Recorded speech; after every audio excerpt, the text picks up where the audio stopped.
মানুষের মাঝে অনেকগুলো প্রবণতা আছে। তার ভিতরে একটি প্রবণতা হলো যে কোনো বস্তুর দোষ ত্রুটি ভুল খুঁজে বাহির করা। এটা প্রত্যেকটা মানুষই কম বেশি করে থাকে। তো একজন আহাম্মক বা বোকা ছিল, যিনি আল্লাহ তাআলার সৃষ্টির দোষ ত্রুটি ভুল খুঁজে বাহির করতে চেয়েছিলেন। তিনি যে শিক্ষাটা পেয়েছিলেন সেই পুরো গল্পটা আজ আপনাদের সামনে তুলে ধরতে যাচ্ছি। আজকের ভিডিওটা যেমন ইন্টারেস্টিং তেমনই শিক্ষামূলক। সুতরাং এরকম নিত্য নতুন ভিডিও সবার আগে পেতে আমাদের চ্যানেলটি সাবস্ক্রাইব করে বেল আইকন প্রেস করে রাখুন। এক ব্যক্তি ঈদের সময় বাড়িতে যাবার জন্য একটা লঞ্চে উঠেছে। যেহেতু ঈদের সময় ছিল, প্রচুর যাত্রী উঠেছে এই লঞ্চে। তিল ধরার ঠাঁই নেই, সেখানে মানুষগুলো বসার মতো কোনো প্লেস পাচ্ছে না। কখনো কখনো তারা একে অপরের পায়ের উপর দাঁড়িয়ে আছে।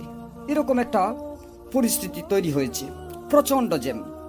একটা লোক সেখানে জ্যামের ভিতর পরে বসে বসে ভাবছে, আল্লাহ তাআলা যদি আমাদেরকে এইভাবে সৃষ্টি করত, আমাদের দেহের প্রত্যেকটা অঙ্গকে যদি নাট বল্টু লাগানো থাকতো, আমরা খুলে খুলে আলাদা একটা ব্যাগে ভরে রাখতে পারতাম, তাহলে কতই না সুবিধা হতো।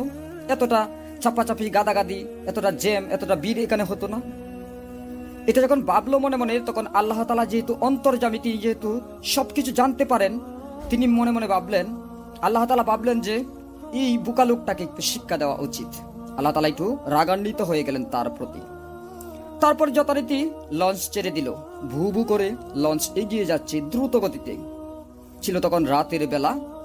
মানুষ কিছু যারা সিট পেয়েছিল বা যারা স্পেশাল ছিল তারা তো ঘুমোচ্ছে। বাকি মানুষগুলো রাতের আকাশের তারাগুলো গুনছে। কেউ কেউ গল্পগুজব করছে, কেউ বা ঝিমোচ্ছে। এভাবে সময় কেটে যাচ্ছে। একটা সময় হঠাৎ করে নদীতে প্রচন্ড ঢেউ উঠল। ওপর দিকে প্রচন্ড বাতাস আসতে শুরু করলো, বাতাস বইতে শুরু করলো। এটা দেখে তারপর তারা ভাবতে শুরু করলো যে লঞ্চটা কি ডুবে যাবে নাকি। লঞ্চটা ততক্ষণে কাঁপতে শুরু করেছে।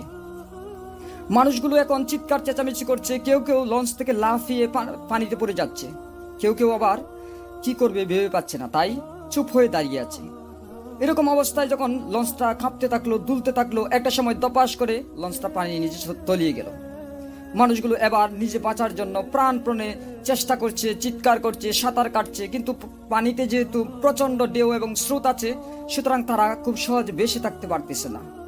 খবরটা যখন মুহূর্তেই তীরে পৌঁছে গেল, তখন কিছু মানুষ ছোট ছোট ডিঙি নৌকা, ট্রলার নিয়ে এগিয়ে আসলো তাদেরকে উদ্ধার করার জন্য। কিছু কিছু মানুষকে যাদেরকে খুঁজে পাচ্ছে তাদেরকে নৌকায় উঠিয়ে নিচ্ছে। কিন্তু স্রোতের টানে, ঢেউয়ের আঘাতে অনেকেই তলিয়ে গিয়েছে, কেউ কেউ দূরে চলে গিয়েছে, তাই সবাইকে মানুষ খুঁজে পাচ্ছে না। অন্যদিকে যে ব্যক্তিটি এই ধারণা করেছিল যে আল্লাহ তাআলার সৃষ্টিটাই ভুল, সে স্রোতের টানে অনেকটাই দূরে চলে গিয়েছে, তাই তার ভাগ্যে কোনো নৌকা বা ট্রলার জুটেনি। এভাবে যখন সে কোনো রকম বেঁচে আছে, তখন সে প্রাণপণে সাঁতার কাটার চেষ্টা করছে আর আল্লাহ তাআলার নাম স্মরণ করছে। আল্লাহ তাআলা বলছে, কিরে, আমার সৃষ্টিতে নাকি ভুল? এখন সাঁতার কেটে দেখ কেমন মজা লাগে।